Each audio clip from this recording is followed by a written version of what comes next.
In team sports, every player in the roster is expected to fill a specific role, and whether it's the star, the creator, the defender, or any other possible role, the fulfillment of each of these is crucial to develop cohesive units and achieve team success. As such, the most common practice for NBA teams is to include the players that best fulfill their respective roles in the starting lineup. But in some cases, the team's play can be affected negatively because of which players are starting.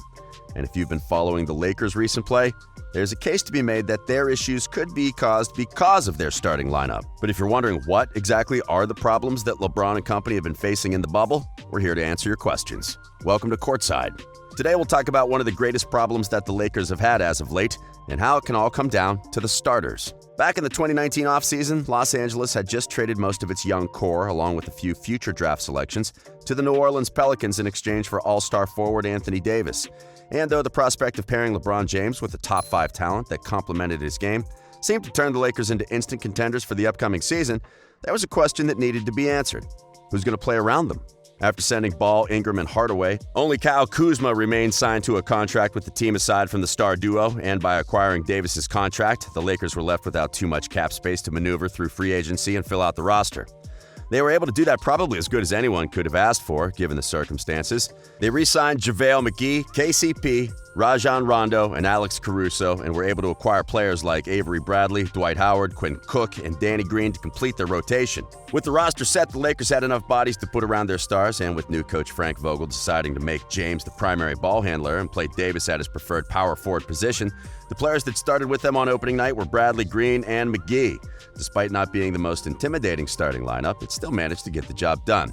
The math was simple. Put some good shooters and defenders on the court that can create space for LeBron and AD and let the duo work inside. The plan worked to perfection. Led by their 2 stars, the Lakers won 49 out of their first 63 games before the suspension of the season and had the best record in the Western Conference. At the moment of the break, Los Angeles was looking like one of the best teams in the league on both ends of the floor.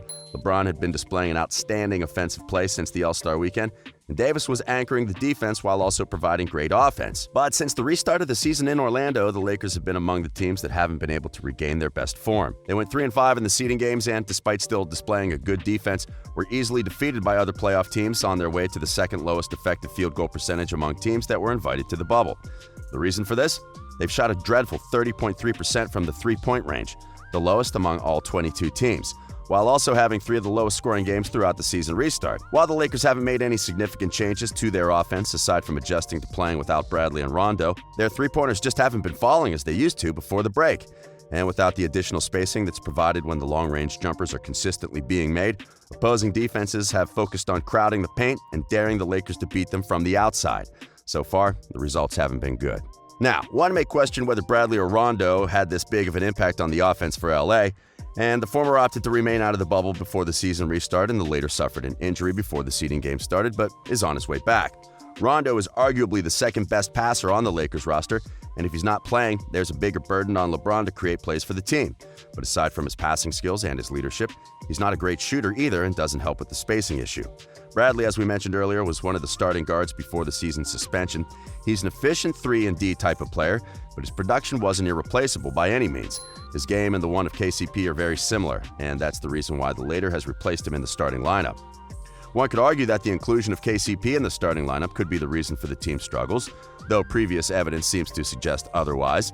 During a 13-game stretch that the Lakers played earlier in the season without Bradley, Caldwell Pope started in his place, and they went 12-1. But taking a deeper look, there is one big difference that can be found between both situations. Caldwell Pope was making his shots before the break, as was most of the team. And with him being cold over the last games, it would seem as if there was a snowball effect for the rest of the team. And the numbers also back this up. The net rating of the starting lineup of KCP, James, Green, Davis, and McGee during the bubble games has been of minus 30.1, the worst of the 1,800 five-man units that have been used in Orlando. Now, as we mentioned earlier, there haven't been any major changes in the offense, so the Lakers could just wait for the shots to start falling so that the offense could go back to being as efficient as it was before the break. But time is not on their side.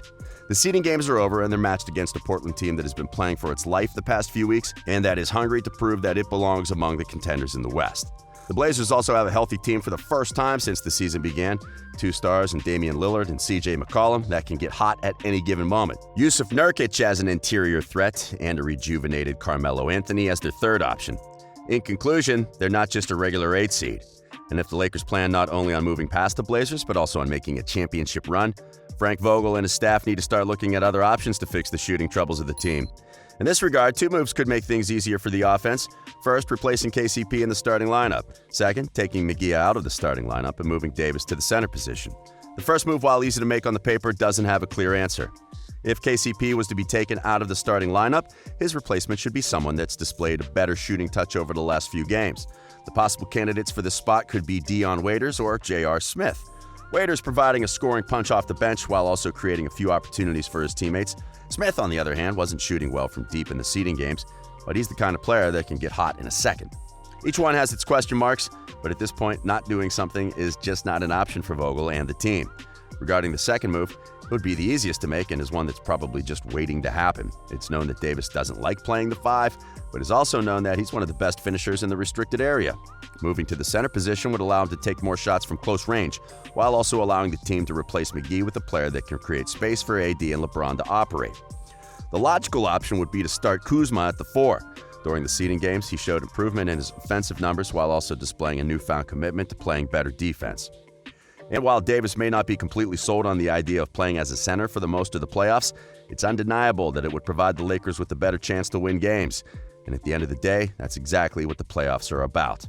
As for Vogel, he should be thinking about implementing one of these moves, maybe even both.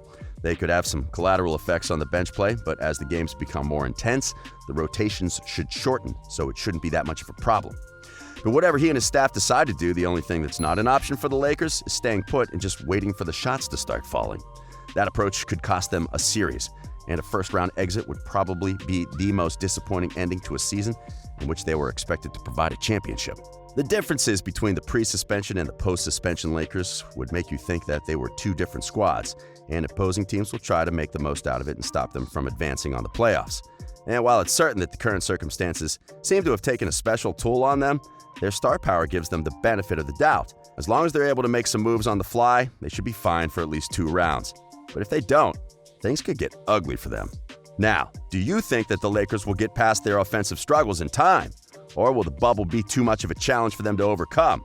Let us know in the comments. We hope you enjoyed this video, and if you did, remember to give it a like and subscribe to our channel for more NBA content. We are Courtside.